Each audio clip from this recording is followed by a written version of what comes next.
E aí, galera, tudo bem? Complicado, né? Mas logo nós vamos entender isso daí. Fluxo de vírus, mundo globalizado. A gente não chegou ainda lá, né? Nós estamos fechando o capítulo 2, a gente chegou na aula 4 de Guerra Fria. Agora, na sequência, vocês vão entender por que foi tão importante a gente cuidar com bastante detalhes dos principais eventos que fizeram a Guerra Fria ser o que foi. E agora nós vamos encerrando para começar um novo período, né? Essa transição do período da Guerra Fria para o que eles chamam de nova ordem internacional, que é o que a gente está vivendo nesse momento, ele é um processo, tá? Tem as datas, eu vou até configurar algumas datas, né? Mas é um processo que se desenvolve na medida em que o tempo vai passando, ok? Antes da gente entrar definitivamente na globalização, vamos fazer um panorama do mundo envolvendo a questão da configuração dos conflitos. O pessoal do segundo ano tem um livro novo, graças a Deus, né? Comentamos muito isso. E muitos dos exercícios lá, que não estão difíceis de resolver, um ou outro assim é meio indigesto, nós vamos trabalhar isso quando fecharmos totalmente a estrutura do capítulo, vou escolher até algumas coisas para a gente refletir para daí para o capítulo 3. Eu vou fazer por capítulos, tá? Para o segundo ano não tem problema porque não tem apostila, para o terceiro ano complica um pouquinho, mas eu vou fazer por capítulos. E até o encerramento do capítulo 2, o segundo e o terceiro ano se valem da mesma aula. Embora no livro 2 ela esteja mais atualizada um pouco. Aqui vai estar atualizado para o terceiro ano também, né? Então nós vamos fazer esse trabalho. Vamos verificar o que aconteceu em termos de conflito, de guerras mesmo, com o fim da Segunda Guerra Mundial e o desenrolar, né, do período que eles chamam de Guerra Fria, porque foi ideológico, então diretamente não houve conflito entre os dois, indireto sempre, né? Vocês vão ver que em quase todo o cenário, se você tem uma postura de esquerda controlando o poder, a de direita será antagônica a ela. A de esquerda apoiada pela Rússia, a de direita apoiada pelos Estados Unidos e suas adjacências imediatas. Legal? Vamos dar uma olhadinha rápida para não alongar esse papo aqui, né? Vamos, senta de olho no mapa, né? Nós vamos começar ali, ó, no extremo oriente, tá? Isso aqui a gente chama de extremo oriente, né? Vamos ver o que aconteceu lá. Deixa eu só dar uma olhadinha aqui, ele não privilegiou um pedaço, né, da China aqui, ó, privilegiou sim, que bom, tá? Que eu acabei não verificando se os países que eu escolhi, todos eles estão consonantes com o Extremo Oriente, mas instintivamente sim, tá? Então vamos dar uma olhadinha. A China, rapidinho, porque a China vai ser uma parte, né? Ela é protagonista, segundo até onde a gente soube do coronavírus. Tem toda uma geografia de globalização aí bem interessante para discutir. Que Deus ajude a gente possa voltar, porque está muito chato a gente dar aula para carteiras vazias, né? E daí a gente vai inserir, né, essa análise dentro desse contexto, inclusive geopolítica, né? Esse vírus assim como o H1N1, ele teve uma dimensão geopolítica enorme. Esse é muito maior, né? Esse foi um caos, né? Mas enfim, vamos lá, vamos dar continuidade. O que aconteceu com a China, então? Nunca esquecer a data da Revolução Chinesa, né? Na virada de 1949 para 1950, né? Ela vai instalar o regime comunista e vai dar fim ao que eles chamam de regime nacionalista, que é apoiado pelos Estados Unidos, né? Aí começa as conotações da Guerra Fria, né? Foi a guerra civil mais prolongada do século, né? Ela teve aí uma duração muito longa, até porque tinha ali envolvida a invasão japonesa e mais fatores aí, né? E a maior ruptura individual no capitalismo internacional desde 1917, né? Se você colocar no mapa mundi o vermelho da Rússia, né, indicando a expansão comunista no mundo aí durante a Guerra Fria, você vai ver que a adesão da China ao comunismo, meu Deus, ela vai ocupar o comunismo vai ocupar uma extensão enorme da Ásia e vai, obviamente, querer se expandir, né, pelo Sudeste Asiático, Sul Asiático, ou mais adiante em cima do próprio Extremo Oriente. Vamos dar uma olhadinha com calma nisso daí, né? Então, bem interessante esse ingresso da China aí, né? Isso aqui é a galerinha que apoiava o Mao Tse Tung, essencialmente, digamos assim, mexeu mais com o campesinato chinês, né? E ali a base do Exército Vermelho, né? E tem alguns fatos assim rápidos da Revolução, né? Instalou o socialismo, como a gente já viu. Deixa eu tentar passar um pouquinho para o lado de cá para ficar mais clara essa dimensão da Terra. Ele indicou um período de salvação nacional. A China já é um contingente demográfico enorme, mais de 100 etnias, viu?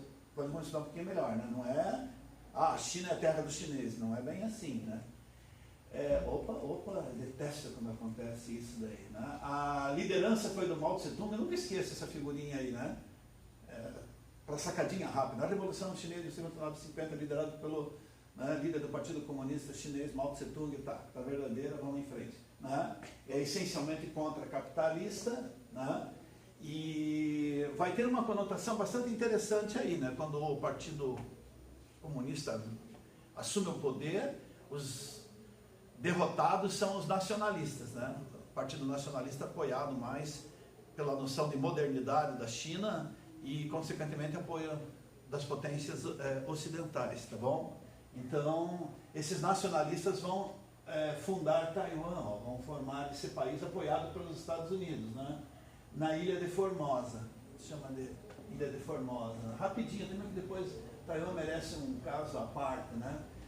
Depois da Segunda Guerra Mundial, né? Teve início então a Guerra Civil, como a gente colocou, e se formou um conflito, né? Entre nacionalistas e comunistas após somente a expulsão dos japoneses da China, né? Pela luta pelo poder. Expulsos os japoneses, não ter que estruturar o poder interno. E essa disputa será entre nacionalistas e comunistas. Mao vence, né? O Partido Comunista vai vencer, e esses nacionalistas aqui, liderados por Chiang Kai-shek, eles é que vão fundar, vão migrar, né?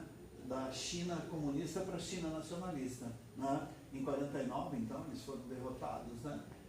2 milhões de seguidores, né, do governo nacionalista vão fundar a Taiwan, né, na Ilha de Formosa, com o apoio dos Estados Unidos, certo?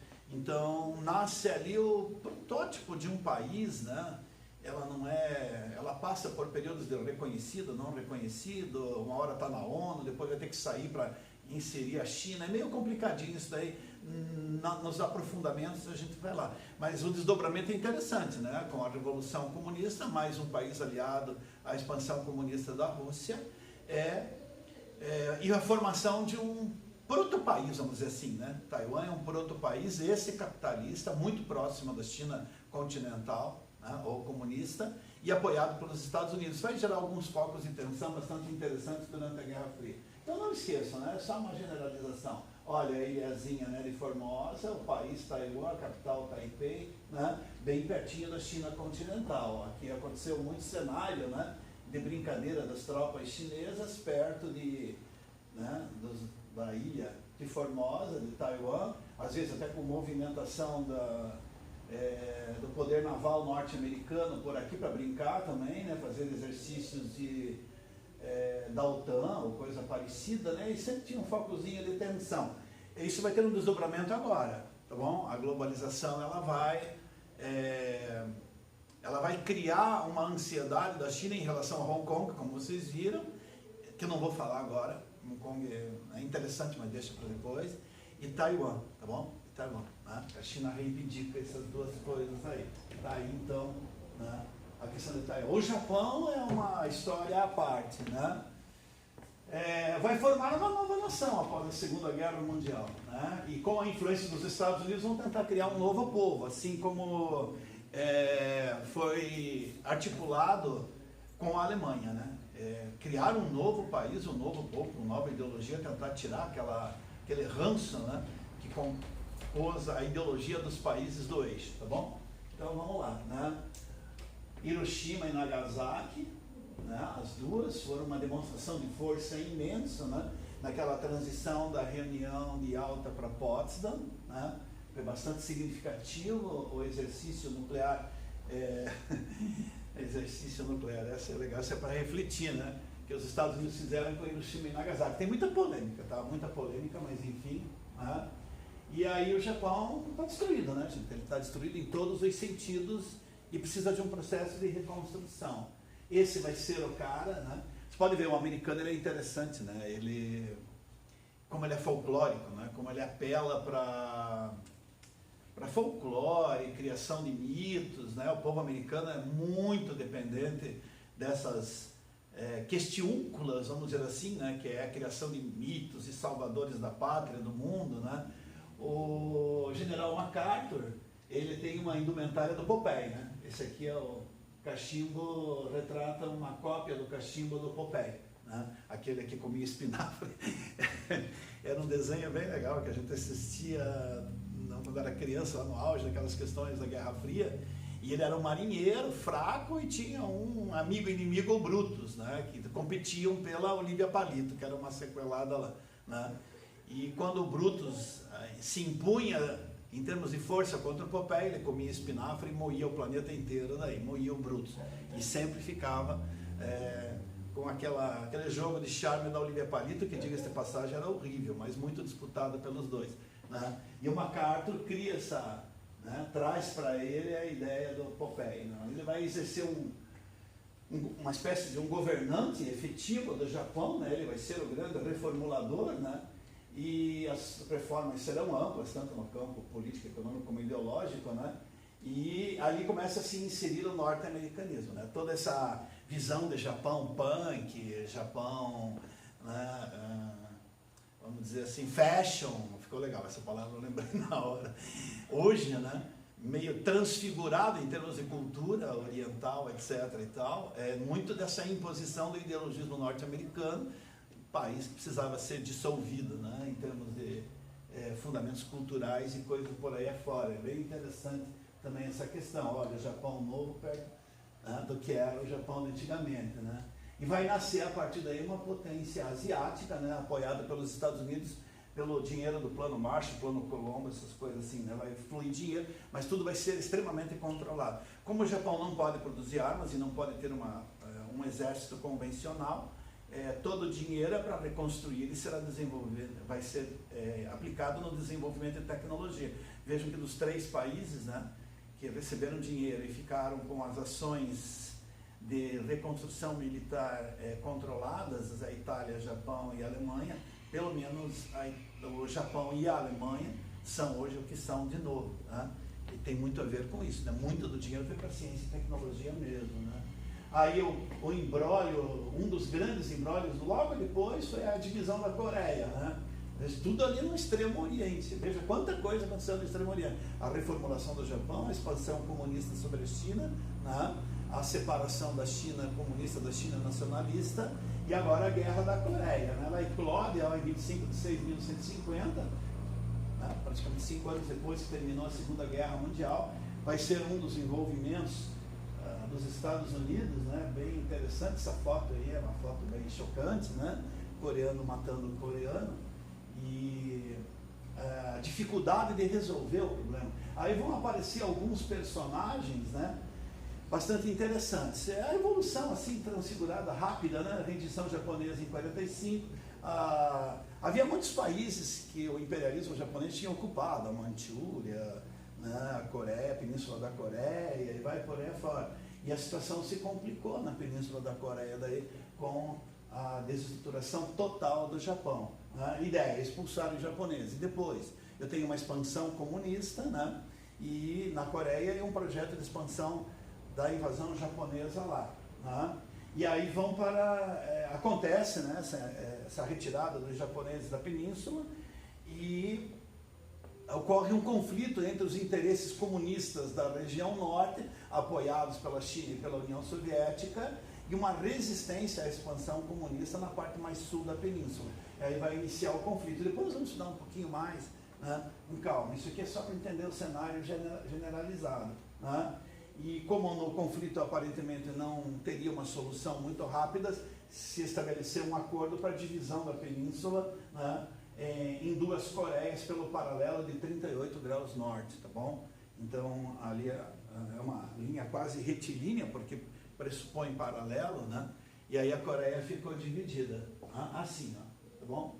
Assim, né? A Coreia do Norte sob influência comunista e a do Sul capitalista. Só que não vai dar certo, né? A Coreia do Norte vai invadir a Coreia do Sul e o conflito vai se acirrar, né?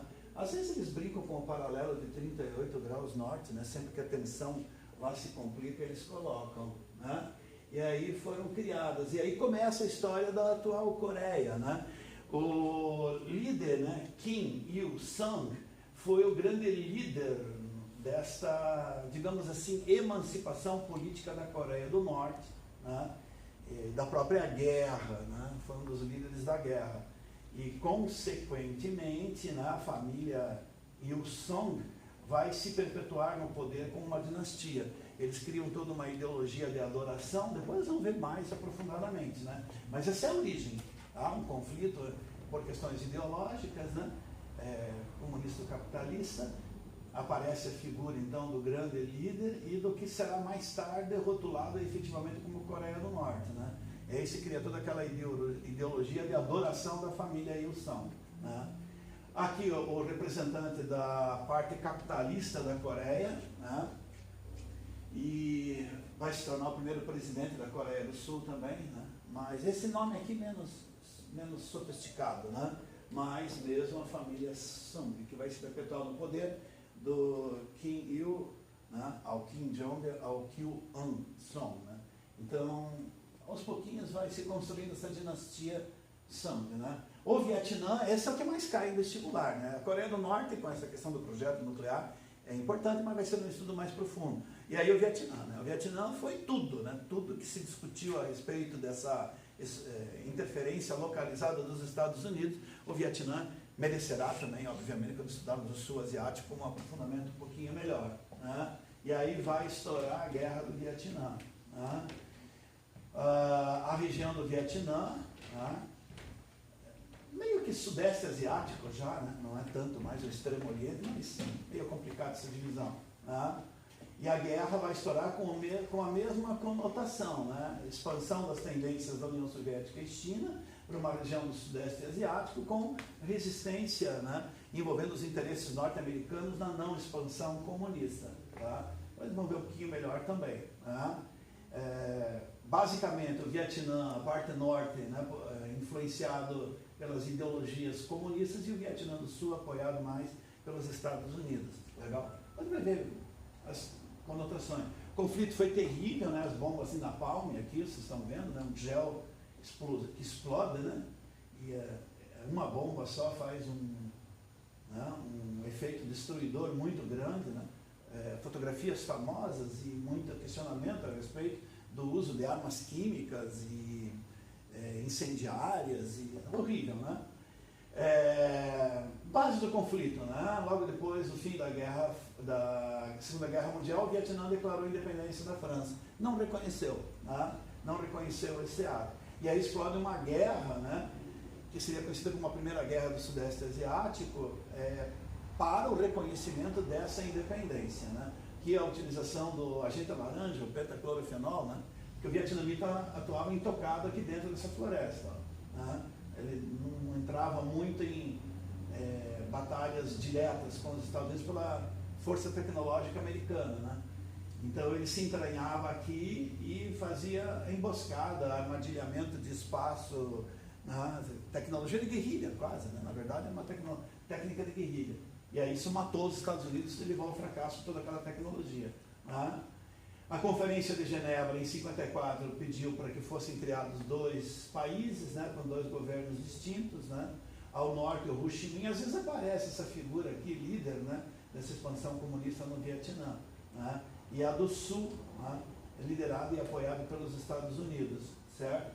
Depois de um processo, a ideia era a unificação, né? Mas isso se tornou complicado, né?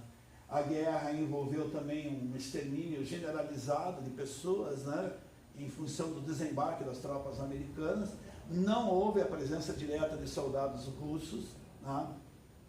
O que houve foi um desembarque das tropas americanas para treinamento e apoiar o exército anticomunista do Vietnã do Sul, né? E aí as coisas foram se complicando cada vez mais, né? O americano foi se envolvendo com esse conflito e teve que usar muito Hollywood, né? A ideologia, por isso que ele teve uma influência muito forte, né? Ele usou muito a mídia para tentar justificar esse conflito. E dentro dos Estados Unidos havia, em princípio, um certo apoio, né? Era a causa. Justiça social, democracia e liberdade, exterminar o monstro comunista e a expansão comunista lá na Ásia, que estava ficando bem latente por motivos óbvios, né? Então, bem complicado isso daí, né? O Vietnã é uma coisa a ser pensada, né? Muita coisa para falar também, né? E aí os grupos antagônicos foram efetivamente apoiados ideologicamente, em termos de armas, pelas duas grandes potências, né? Essa ficou famosa, né? Essa é a grande foto do Vietnã, né? A bomba de napalm, né? As crianças, essa aqui está queimada, né? Dá para ver que os braços e o corpo dela está queimado. Ela é viva, né? Ela está viva, ela sobreviveu a isso, né? Ela depois teve uma conversa, se não me falha a memória, com o Bill Clinton, dizendo que a influência dos Estados Unidos teve um caráter salvador e que havia um perdão por tudo que os Estados Unidos fizeram em termos de, né, de ônus dessa guerra, de apoio a essa guerra para o povo vietnamita, né? Bem interessante isso, né? O presidente Lyndon Johnson é que decidiu entrar firme, né, no conflito. Depois o John Kennedy vai fazer um discurso antagônico, né? E isso é complicado, né? Foi uma guerra bem complicada, né? De um lado a resistência ao comunismo e de outro a resistência à chegada dos americanos. Como as bombas de napalm, né? E a tecnologia de pentaclorofenol, agente laranja, etc. e tal, estava impossibilitando os soldados em campo aberto. O Vietnã é um país assim hoje, ó. Ele é cheio de cavernas, eles cavaram o que puderam. O Vietnã parece, dizem alguns, que parece mais um ninho de tatu, né? E a população rural, principalmente para escapar das bombas de napalm, elas viviam entranhadas nessas cavernas, né? Repórteres atuais entraram, se é que é muito claustrofóbica, né? E não sabiam como que suportaram tanto tempo, né? Dentro dessas tocas. Hoje virou turismo lá no Vietnã, né? Turismo. Os norte-americanos, então, com armas químicas, napalm, massacres indiscriminados. Isso aqui que começou a fazer com que a sociedade norte-americana olhasse o Vietnã de uma outra forma, né? E com a derrocada dos americanos, o Vietnã vai assumir a visão comunista, né? Agora veja que interessante essa geografia desses países aí que eu peguei um pouquinho do Sudeste Asiático, né? Com o Vietnã, Indochina aqui, né? E o Extremo Oriente. Isso aqui compõe uma parte importante da Ásia, né? É o que os americanos tentaram assim, criar como uma área de contraposição à expansão comunista na Ásia, né? E eles chamaram de cordão sanitário. Cuidado com isso daí. É uma expressão geopolítica, né? O que seria esse cordão sanitário? Você pega, né, toda essa região aqui, ó, o Japão e o desenvolvimento tecnológico científico. A Coreia do Sul, insira Hong Kong, que ficou sob o domínio capitalista. Quando estudarmos a China, vamos entender um pouquinho melhor. Foi tema da prova do ano passado. Não, ano passado, retrasado. Aqui eles falam, vai cair Hong Kong, vai cair Hong Kong, vai cair Hong Kong, chapadinho, né? Singapura, né? Então se pega Singapura, desculpa, esqueci Taiwan, se pega Singapura, Taiwan, Hong Kong, Coreia e Japão e traça uma linha assim, ó, né? Traça uma linha por tudo isso daí, ok? Né? Vai ficar conhecido como cordão sanitário. É uma linha dos americanos investindo uma quantidade imensa de dinheiro. São Japão e tigres asiáticos, países muito desenvolvidos, né? E que é uma forma de tentar conter a expansão comunista. Mas no continente não teve tanto sucesso não, né? Essa parte toda ficou bastante avermelhada. A Índia, algumas coisas bem rápidas, né? A Índia nucleizou-se durante a Guerra Fria, acabou ficando com potencial nuclear, o Paquistão também. A Índia foi dividida, né?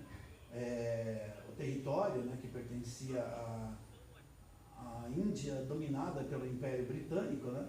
Ela dividiu o Paquistão e o Bangladesh, ou seja, o Paquistão Ocidental e o Paquistão Oriental. Mais tarde isso aqui se configurou como Bangladesh. Estado muçulmano e Estado muçulmano, predominância muçulmana. E a Índia aqui, né, com toda aquela segmentação, né, mais hinduístas, sikhs, e uma mistura de seitas e religiões bastante complicada. E a Caxemira, né? Que na verdade a Caxemira ela fica sobre território de domínio hindu, só que ela é predominantemente muçulmana. Ela quer a independência, o Paquistão quer ela para si e a Índia quer ela para si mesmo. Tem até interesse da Rússia tá? Tem até interesse russo, chinês, aí, etc. E tal, né? Uma região muito estratégica. Então acabou ficando, por serem países nuclearizados, bastante tensa essa relação aqui. Se estabeleceu uma guerra entre a Índia e o Paquistão, ambos nuclearizados por domínio da Caxemira, né? Às vezes até com dinâmica de movimento militar e conflito direto mesmo, né? Então, cuidado. No Oriente Médio, né, o Afeganistão foi invadido pela Rússia em 79 e 80, né, e ficou 10 anos lá. O Afeganistão é considerado o Vietnã russo, né, se quebraram. Depois nós vamos até, quando a gente falar de Oriente Médio, daí a gente mergulha, vai ficar bem legal, né, a maneira como os afegãos lutaram, né, contra a invasão russa. E veja que interessante, né, como houve uma invasão russa aqui, né, o que aconteceu? Os Estados Unidos não se interessavam por mais essa expansão comunista, agora indo para o Oriente Médio, né? Então eles apoiaram com armas, dinheiro e ideologia os mujahedins, que são na verdade terroristas, guerreiros, né? São populações empobrecidas do interior que compunham vários exércitos de guerrilha, com várias ideologias filosófico-religiosas e políticas um pouquinho diferentes, um grupo do outro, mas que se juntaram contra essa invasão russa apoiada pelos Estados Unidos. Só veja só, os milicianos dos mujahedins são aguerridos, né? Trazem aquele sangue do radicalismo islâmico contra essas invasões ao Islã, que inclusive o Código Islâmico prega essa luta, né? A jihad, né? Contra essas invasões, né? E eles vão compor mais tarde a essência do Talibã, da Al-Qaeda, e com a pulverização desses dois grupos, que vão se configurar como terroristas, né? Aí vem inclusive o Estado Islâmico, tá? Que vai pegar esse resíduo, né? Com a morte, principalmente, do Bin Laden, e fazer um levantamento da causa, né, islâmica na composição do Estado Islâmico. Tá? Mas isso também é uma conversa, não dá para falar em poucas palavras, né, que é bem complicadinho. Outro conflito interessante, deixa eu ficar mais para lá de cá, é aquele ali, ó, né, o Irã. O Irã, esse você pegou, né, essa região, nossa. O Irã, eles são persas, né, não são árabes, tá bom? Aqui, cuidado, que muita gente pensa que eles são árabes, não são, eles são de origem persa, né? Mas se configuraram com uma área de influência, de tentativa de influência tanto russa quanto norte-americana, né? Compuseram um governo da família Reza Pahlavi durante os anos 70, né? Ficou também como uma espécie de uma dinastia, foi o auge, né, dessa dinastia, os anos 70, mas que sofreram a pressão dos líderes religiosos, os chamados ayatolás, né? É um título honorífico esse aqui, viu? De origem na hierarquia islâmica no Irã, né? E um deles, o Ayatollah Khomeini, vendo a ruptura dos padrões éticos, ideológicos, religiosos pela influência dos Estados Unidos no Irã, em função até das grandes reservas de petróleo, né, vai fazer a Revolução Islâmica, certo? E aí estabelece, a partir de então, de 79 a 80, o Irã como a República Iraniana, mas totalmente, digamos assim, fundamentalizada a postura política em cima dos pressupostos religiosos. Como são ortodoxos, né, são fundamentalistas. Então, aqui nasce, né, assim, digamos, tecnicamente, verdadeiramente, nesse contexto, da primeira nação fundamentalista islâmica, desse contexto histórico que vai incomodar bastante até hoje, né, por ser um grande produtor de petróleo, mas com fortes arestas contra a influência norte-americana aqui, né. Esse também é um conflito bem interessante. Israel é muito complicado, também nós temos que falar rapidinho, né? Configurado o Estado de Israel em 1947 com o apoio da ONU, os palestinos não terão um território independente, é uma independência que deverá ser conquistada gradativamente, não aconteceu efetivamente até hoje, né? Mas no exato momento em que Israel se torna independente, aí começam as guerras árabes-israelenses, ou palestino-israelenses, né? Árabes, palestinos, israelenses, certo? E aí esse conflito se estende até hoje com uma série de dificuldades para acalmar os israelenses, cheio de arestas dos palestinos cheios de ódios no coração, e aí complica, né? Também tem influência dos Estados Unidos, Rússia, etc. e tal. As bases americanas nessa região, olha aqui, ó, não é só americana, né? Você tem a base francesa, você tem a base americana, né? E a inglesa, ó, né? Esse é um conjunto das bases militares da OTAN, vamos dizer assim, né? Estados Unidos, França e Inglaterra, nessa região aqui. Você acha que a influência é grande, e essa região aqui é petrolífera, né? Veja como o petróleo polariza problemas mesmo, né? E você vai encontrar muito essa dinâmica do petróleo lá naquela região, mas é um assunto mais técnico.